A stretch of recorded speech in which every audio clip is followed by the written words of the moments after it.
انہیں محبت ہو گئی تھی، اور اسی لیے اللہ نے صرف یہ نہیں کہا کہ رضی اللہ عنہم، اللہ ان سے راضی ہو گیا، بلکہ اللہ نے یہ بھی گواہی دی کہ ورضوان، وہ لوگ بھی اللہ سے راضی ہو گئے۔ تو صحابہ اکرام کی اس جماعت کا اختیار جس طرح نبی کا اختیار اللہ تعالیٰ کرتا ہے، اسی طرح صحابہ اکرام کا اختیار بھی اللہ نے کیا تھا۔ حضرت عبداللہ ابن مسعود کہتے ہیں کہ اللہ تعالیٰ نے لوگوں کے دلوں میں دیکھا جو سب سے پاکیزہ دل تھا وہ اپنے نبی کے لیے اختیار کر لیا۔ نبی کا دل سب سے پاکیزہ دل تھا، اس کے بعد نبی کے بعد جو پاکیزہ دل والے تھے ان کو نبی کی صحبت کے لیے اختیار کر لیا، ان کو نبی کی صحبت کے لیے اختیار کر لیا۔ تو یہ صحابہ اکرام کی جماعت تھی جن کو اللہ تعالیٰ نے اپنے نبی کی صحبت کے لیے اختیار کیا، اور ان لوگوں نے نبی کا ہر موڑ پر اور ہر وقت ساتھ دیا۔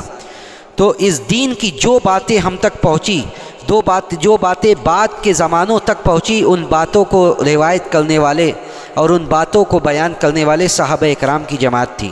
تو صحابہ اکرام کے بارے میں عمومی طور سے ہمارا یہ موقف ہے، صحابہ اکرام کے بارے میں عمومی طور سے ہمارا یہ موقف ہے اور یہ بیان ہے کہ صحابہ اکرام کی پوری جماعت یہ عادل تھی، کیونکہ اللہ تعالیٰ نے اگر ان سے کوئی غلطی ہوئی بھی تھی، صحابہ اکرام معصوم نہیں تھے، لیکن صحابہ اکرام مغفور تھے، صحابہ اکرام مغفور تھے، صحابہ اکرام معصوم نہیں تھے۔ صحابہ اکرام بھی عام انسانوں کی طرح تھے، ان میں اختلاف ہوا، لڑائی جھگڑا ہوا، صحابہ اکرام سے غلطیاں گناہیں ہوئیں، جیسا کہ بہت ساری روایات ہیں۔ تو ان روایات کو بنیاد بنا کر صحابہ اکرام کے کردار کو اچھالنا، صحابہ اکرام کی عدالت کو اچھالنا، اس سے بڑی نالائکی اور اس سے بڑا نکما پن کچھ نہیں ہے، کیونکہ ان سے غلطیاں ہوئی تھیں، ان غلطیوں کے باوجود اللہ نے یہ اعلان کیا کہ رضی اللہ عنہم ورضوا عنہ، اللہ ان سے راضی ہو گئے اور وہ لوگ اللہ سے راضی ہو گئے۔ بہت سارے مفسرین نے اپنے تفسیر میں یہ ذکر کیا کہ یہ اس بات کا اعلان تھا کہ جن سے غلطیاں ہوئی تھیں ان کی غلطیوں کو بھی اللہ نے معاف کر دیا۔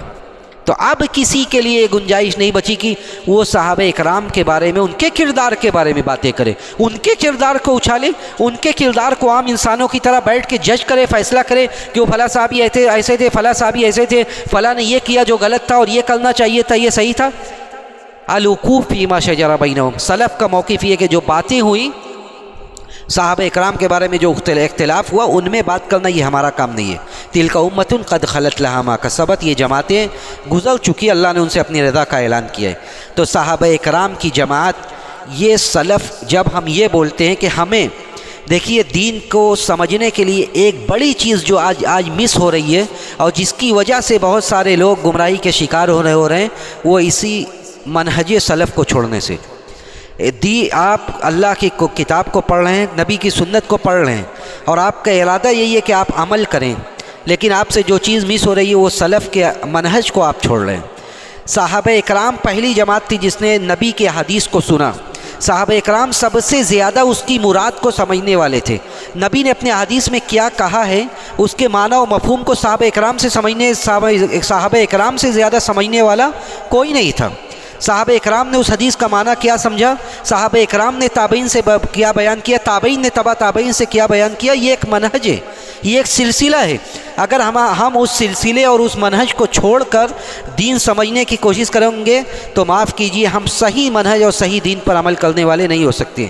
آپ ذرا تاریخ میں پیچھے جائیے، جتنے بھی گمراہ فرقے تھے، چاہے وہ خارجی ہوں، معتزلہ ہو، جہمیہ ہو، قدریہ ہوں، جتنے بھی گمراہ فرقے تھے، آپ اجمالی طور سے یہ سمجھ لیجئے کہ جو بھی ایسے فرقے تھے جو گمراہ ہوئے اور جن کے بارے میں یہ کہا گیا کہ یہ صحیح عقیدے اور صحیح منہج سے دور ہو گئے، ان میں ایسا نہیں تھا کہ وہ لوگ دین کو اور عقیدے کو ان لوگوں نے چھوڑ دیا تھا، وہ ایک اللہ کو رب نہیں مانتے تھے، نبی کی سنت کو نہیں مانتے تھے۔ مسئلہ یہیں پہ آ کر ہوا کہ انہوں نے سلف کے منہج کو مس کر دیا۔ مسئلہ یہاں پہ ہوا کہ ایک حدیث لے لیا۔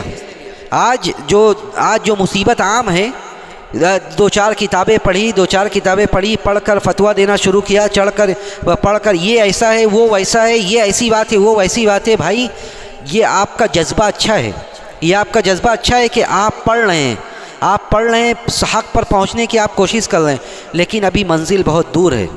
اس کے لیے ایک انسان کو اس میں درک اور گہرائی حاصل کرنے کی ضرورت ہوتی ہے۔ ایک ہوتا ہے جو بغیر ڈگری کا ڈاکٹر ہے، ایک ہوتا ہے جو ایم ڈی ہے، ایک ہوتا ہے جس کے پاس بڑی بڑی ڈگریاں ہیں، جس نے اس میدان میں تخصص کیا ہے۔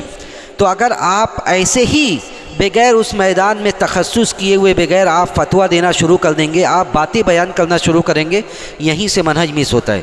خارجی جو تھے، جن کے بارے میں آپ نے سنا ہوگا، خوارج کون تھے؟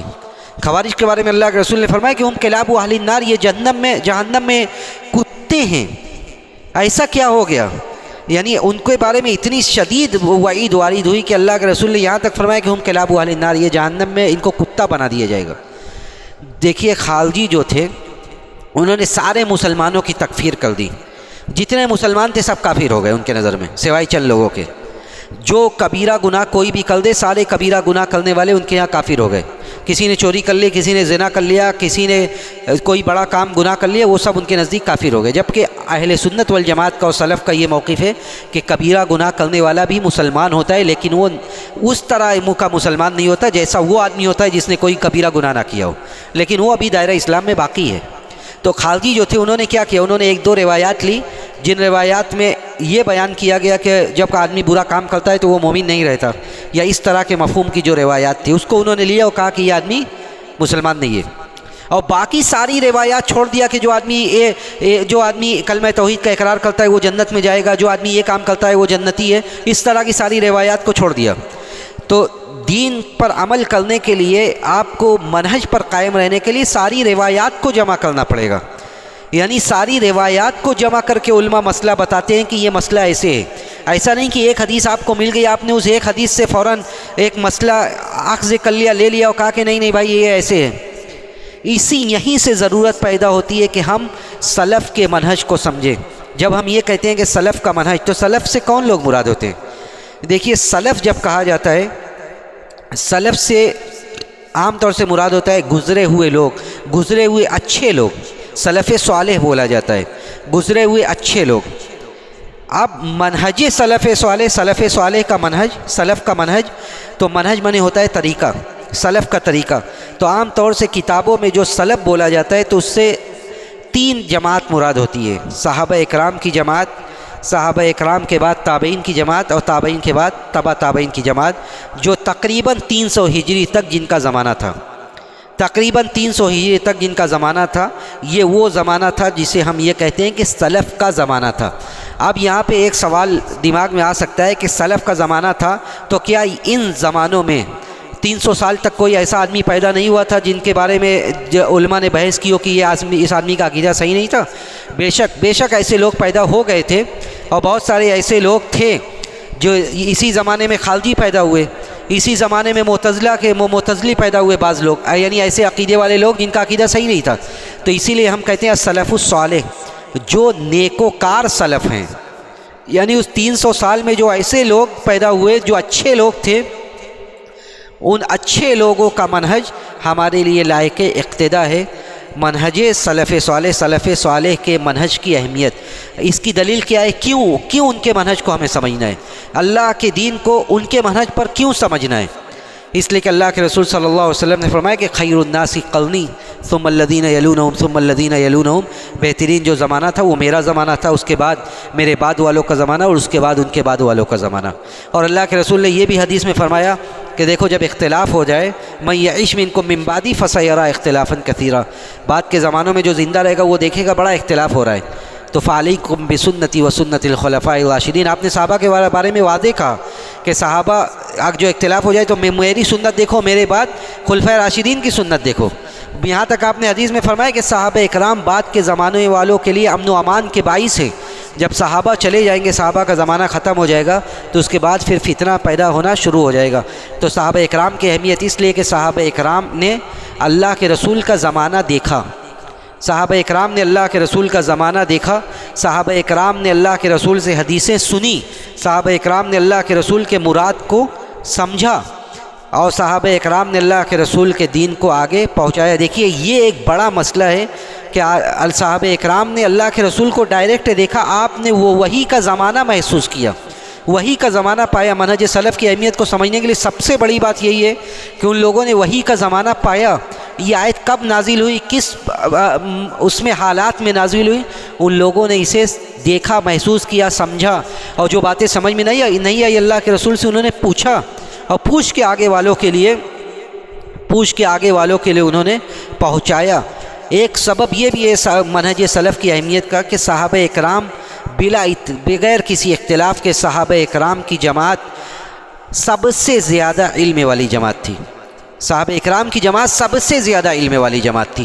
اب کسی حدیث کا کوئی مفہوم صحابی سمجھتے ہیں اور صحابی سمجھ کر آگے بتاتے ہیں تو بلا کسی اختلاف صحابہ اکرام کا وہ سمجھنا حرف آخر ہے، صحابہ اکرام کا وہ سمجھنا حرف آخر ہے۔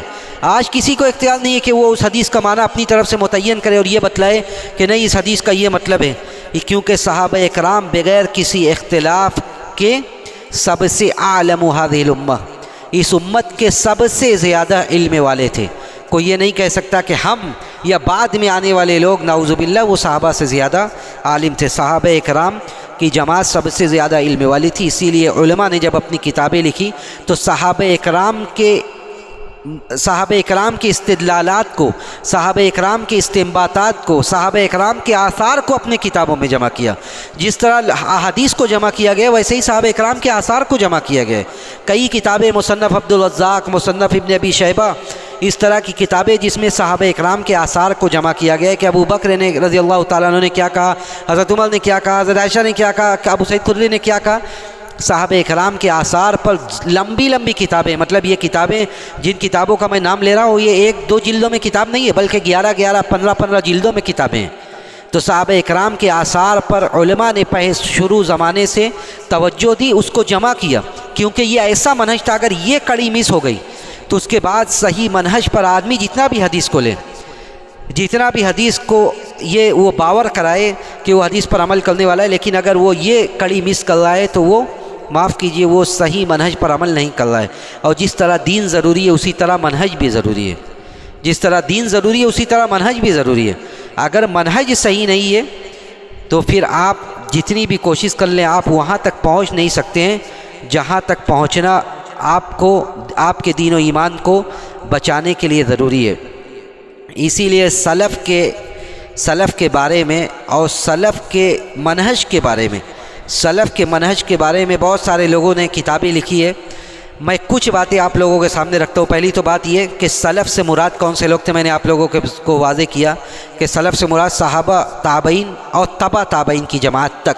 یہ بہت سارے لوگوں نے جیسے ابن مسعود رضی اللہ تعالیٰ عنہ کے اثر سے سفارینی نے اور بہت سارے لوگوں نے یہ بات ذکر کی ہے کہ یہ 3 کڑی تھی جن کے بارے میں یہ کہا جاتا ہے کہ یہ لوگ سلف ہیں، اور انہی کے منہج کو سمجھنا، انہی کے منہج پر عمل کرنا یہ صحیح دین پر عمل کرنے کے لیے ضروری ہے۔ جب آپ اس کو چھوڑ کر صحیح دین پر عمل کرنے کی کوشش کریں گے تو آپ صحیح تک پہنچ نہیں پائیں گے۔ موجودہ زمانے میں شیخ ابن باز سے لوگوں نے پوچھا تو انہوں نے فرمایا کہ السلف الصالح هم الصحابہ ومن سلک سبیلہم۔ سلف کون ہے؟ سلف صحابہ اکرام کی جماعت تھی۔ ومن سلک سبیلہم من التابعین، اور جو صحابہ کے منہج پر چلنے والے تابعی تھے، وہ اتباع التابعین، اور جو تبع تابعین تھے جنہوں نے صحابہ اور تابعین کے منہج پر جنہوں نے اپنی زندگی گزاری۔ بڑے بڑے ائمہ جو تھے ان لوگوں نے صحابہ کے منہج پر اپنی زندگی گزاری، یہ سارے لوگ سلف کی جماعت میں شامل ہیں۔ دیکھیے سلف کے جماعت کا کوئی خاص پیریڈ نہیں ہے کہ اس وقت جو تھے وہی ہے، بلکہ یہ منہج ایسا ہے کہ جب قیامت تک جو لوگ اس منہج کو پکڑے رہیں گے، قیامت تک جو لوگ اس منہج کو اپنائیں گے وہ سب لوگ اس آیت کے مصداق ہیں جن کے بارے میں اللہ نے فرمایا کہ والذین اتبعوہم بإحسان، کہ جہاں اس آیت میں وہ صحابہ داخل ہیں جو لوگ بعد میں اسلام لے آئے تھے، یعنی متاخرین جیسے فتح مکہ وغیرہ کے موقع پر، ویسے ہی اس میں وہ لوگ بھی داخل ہیں جو قیامت تک منہج سلف پر عمل کرنے والے ہیں، سلف کے منہج پر چلنے والے ہیں۔ تو ایسا نہیں ہے کہ یہ کسی خاص زمانہ کے ساتھ، کسی خاص وقت کے ساتھ یہ بات جڑی ہوئی تھی، بلکہ جب بھی کوئی آدمی اس منہج کو اپنائے گا، اس منہج پر چلے گا، اس منہج پر چلے گا وہ صحیح دین پر عمل کرنے والا ہوگا، کیونکہ یہ کوئی الگ سے دین نہیں ہے۔ یعنی منہج سلف کی جب بات کی جاتی ہے تو اس کا مطلب یہ نہیں ہوتا کہ یہ کوئی الگ سے دین ہے، بلکہ یہ اللہ کے دین پر، رسول کی سنت پر چلنے کا ایک طریقہ ہے۔ ان کے منہج کی امتیازی باتیں کیا؟ امتیازی بات یہ ہے کہ آدمی اللہ کی اطاعت کرے، رسول کی اطاعت کرے، دین میں کوئی نیا کام نہ کرے۔ اللہ نے فرمایا یا ایھا الذین آمنوا اطیعوا اللہ واطیعوا الرسول واولی الامر منکم فإن تنازعتم فی شیء فردوہ الی اللہ والرسول، کہ ایمان والو اللہ کے اور اس کے رسول کی اطاعت کرو، واولی الامر منکم، جو معاملے کا ذمہ دار ہے اس کا کہا مانو، لیکن اگر اختلاف ہو جائے فإن تنازعتم فی شیء فردوہ الی اللہ والرسول، اگر اختلاف ہو جائے کسی بھی مسئلے میں تو آپ یہ دیکھیے کہ اللہ اور اس کے رسول کیا کہہ رہے ہیں. اللہ اور اس کے رسول کا کہنا کیا ہے, کتاب اللہ اور سنت رسول اللہ کس بات پر دلالت کر رہی ہے. کسی بھی معاملے میں اختلاف ہو جائے.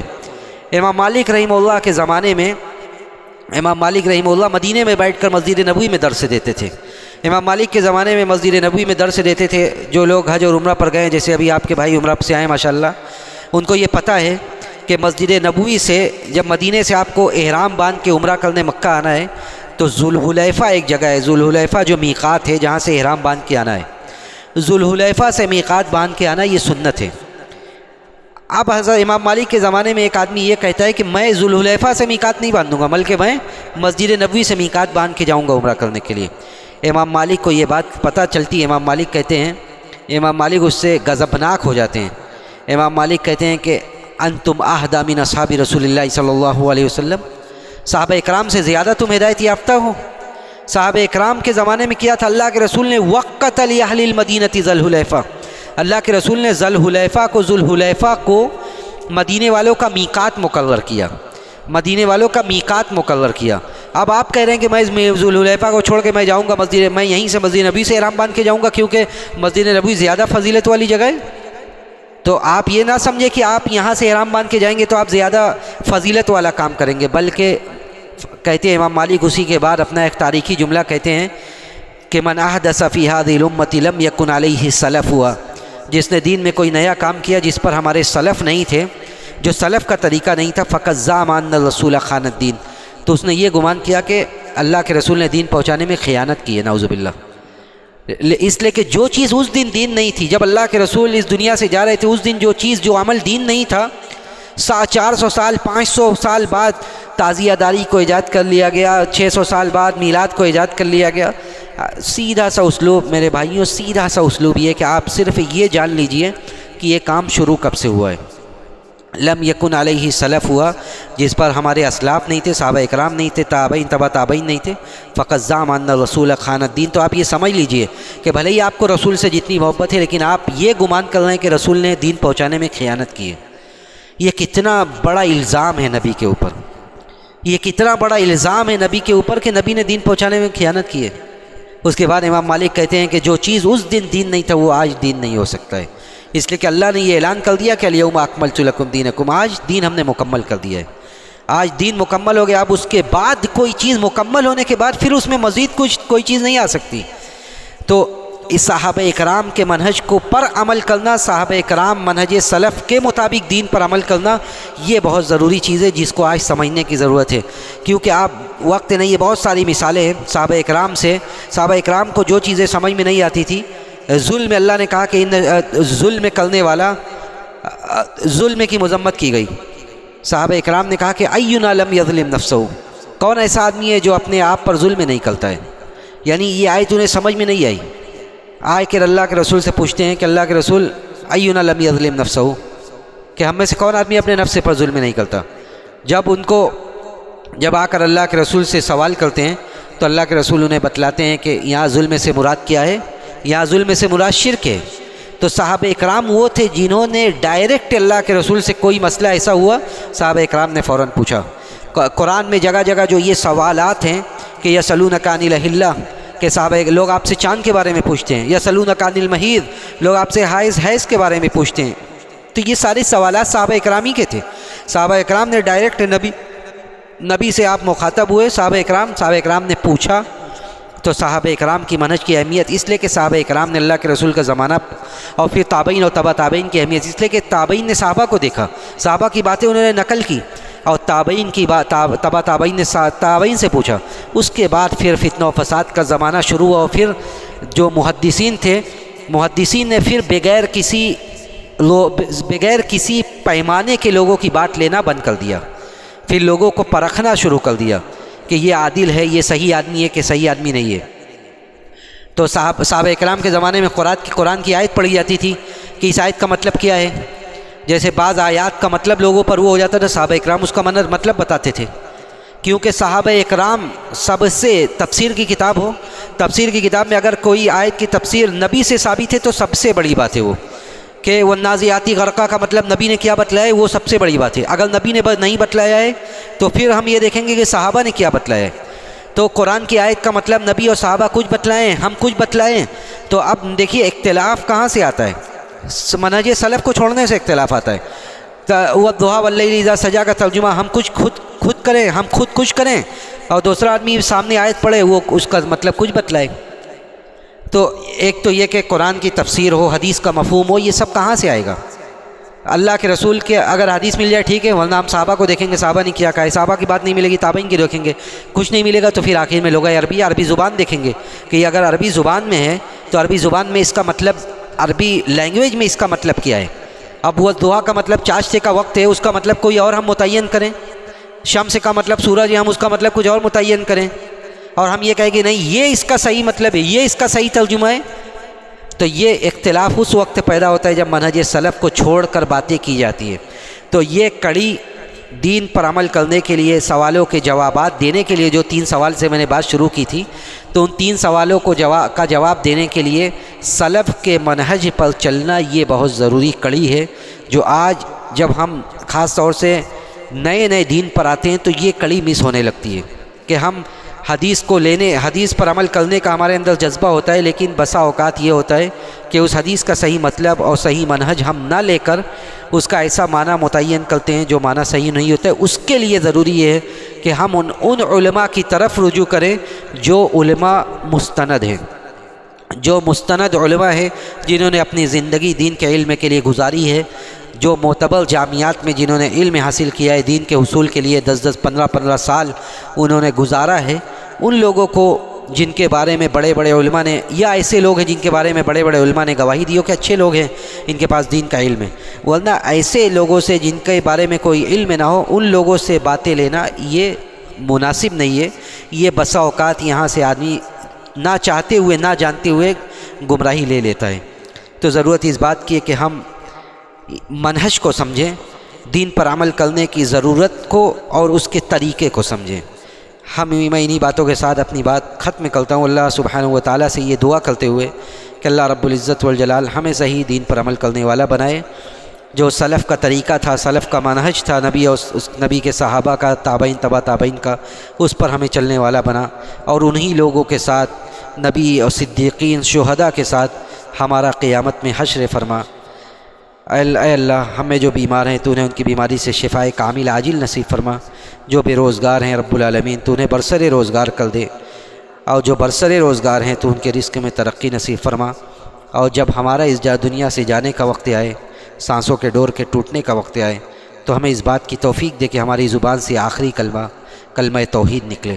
ربنا تقبل منا انك انت السميع العليم وتب علينا انك انت التواب الرحيم واخر دعوانا ان الحمد لله رب العالمين والسلام عليكم ورحمة الله وبركاته۔